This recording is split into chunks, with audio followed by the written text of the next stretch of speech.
अपन Mithila recording studio.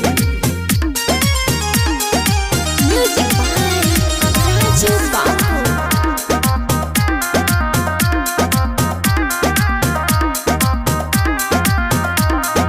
दिला बातू हो मोर दुखे लही गजा, दिला बातू हो मोर दुखे लही गजा। तो दोसरा नाम के मेहंदी हाथ में अपन लगा ले के जान।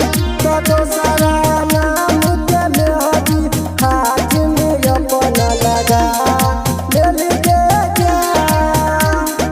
छोरा बौना कह के छोरा दे लही गजान, छोरा बौना कह के छोरा दे लही गजान। तो दोसरा नाम के मेहंदी हाथ में अपन लगा